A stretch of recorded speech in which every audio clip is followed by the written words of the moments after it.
Si la Bible n'est pas la parole de Dieu, alors elle blasphème. J'ai argumenté dans plusieurs vidéos maintenant que la Bible est la parole de Dieu. Par la Bible, j'entends les Écritures chrétiennes. Et par la parole de Dieu, j'entends des mots venant directement de Dieu, de l'Esprit de Dieu. Certains soi-disant chrétiens évangéliques ont essayé de réfuter ce que je dis, sans succès, je crois. Ici, j'apporte encore une preuve que ce que je dis est la vérité, et que la Bible est bien la parole de Dieu. Comme le théologien B.B. Warfield le montre, la Bible utilise à 2 reprises les mots « l'Éternel » et « Écriture » de façon interchangeable. La Bible utilise à 2 reprises les mots « éternel » et « écriture » de façon interchangeable. Par exemple, nous voyons dans Genèse 12, 1 à 3 que c'est marqué « L'Éternel dit à Abraham » et l'Éternel dit à Abraham « Toutes les familles de la terre seront bénies en toi. » L'Éternel dit à Abraham « Toutes les familles de la terre seront bénies en toi. » Par contre, dans Galates 3, 8, nous lisons « Aussi l'Écriture, prévoyant que Dieu justifierait les païens par la foi, a d'avance annoncé cette bonne nouvelle à Abraham. Toutes les nations seront bénies en toi. » Donc, c'est la même affirmation, toutes les familles de la terre ou toutes les nations seront bénies en toi. Dans Genèse, c'est marqué « L'Éternel dit cela à Abraham » et dans Galates, c'est marqué « L'Écriture a annoncé cela à Abraham ». Deuxième exemple, dans Exode 9, 13 à 16, nous lisons « L'Éternel dit à Moïse de dire à Pharaon ceci, « Mais je t'ai laissé subsister afin que tu vois ma puissance et que l'on publie mon nom par toute la terre. » Donc c'est l'Éternel qui dit à Moïse d'annoncer à Pharaon ceci, « Je t'ai laissé subsister afin que tu vois ma puissance et que l'on publie mon nom par toute la terre. » Par contre, dans Romains 9, 17, nous lisons « Car l'Écriture dit à Pharaon, je t'ai suscité à dessein pour montrer en toi ma puissance et afin que mon nom soit publié par toute la terre. » Donc, c'est la même citation qui est reprise dans Romains, la même citation que nous trouvons dans Exode 9, sauf que dans Exode, nous voyons que c'est l'Éternel qui dit ça à Pharaon à travers Moïse, alors que dans Romains, c'est l'Écriture qui annonce ceci à Pharaon. Donc, à 2 reprises, la Bible utilise les mots « éternel » et « écriture » de façon interchangeable. Donc, quand l'Éternel Dieu parle, à 2 reprises, l'apôtre Paul dit que c'est l'Écriture qui parle. Quand l'Éternel Dieu parle, à 2 reprises, l'apôtre Paul dit que c'est l'Écriture qui parle. Ce qui signifie que pour l'apôtre Paul, l'Écriture, c'est l'Éternel. L'Écriture, c'est l'Éternel.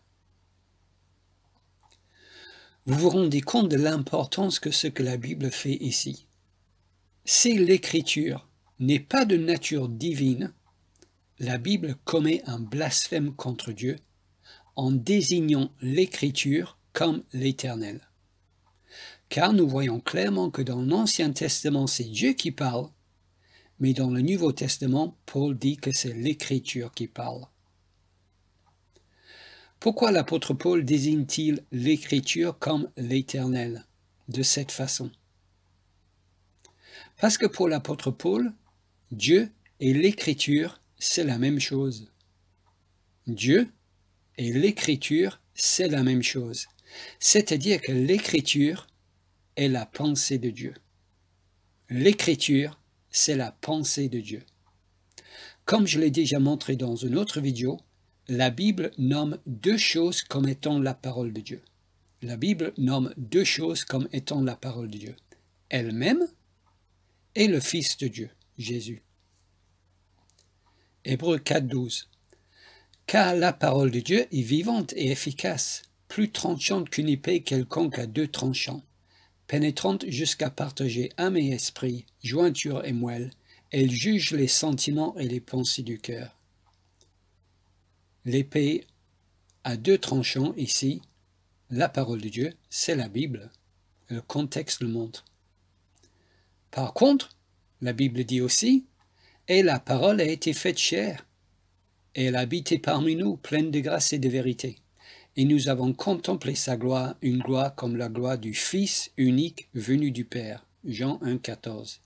Et ici, la parole de Dieu, la parole faite chair, c'est Jésus. Donc la Bible nomme deux choses comme la parole de Dieu. Elle-même, la Bible, les Écritures, et aussi le Fils de Dieu. Tout comme l'apôtre Paul peut dire que l'Écriture, c'est l'Éternel, nous pouvons dire aussi que la parole de Dieu écrite est la pensée de la parole de Dieu faite chair. La parole de Dieu écrite, c'est la pensée de la parole de Dieu faite chair. Or, si l'Écriture, c'est l'Éternel, ce qui est écrit est aussi divin que l'Éternel. Et si la parole de Dieu écrite est la pensée de la parole de Dieu faite chair, alors ce qui est écrit a autant de valeur que celui qui a été fait chair. Si on dit que ceci n'est pas le cas, alors ce que fait la Bible dans ces deux passages est très grave, car elle remplace le nom de Dieu par quelque chose qui n'est pas totalement divine. Si on dit donc que la parole de Dieu écrite n'a pas autant de valeur que la parole de Dieu faite chair, et si on dit que l'écriture n'est pas la pensée de l'Éternel, alors ce que la Bible fait ici, dans ces deux passages que nous avons lus, est très grave car elle remplace le nom de Dieu, l'Éternel, par quelque chose qui n'est pas totalement divine, l'Écriture.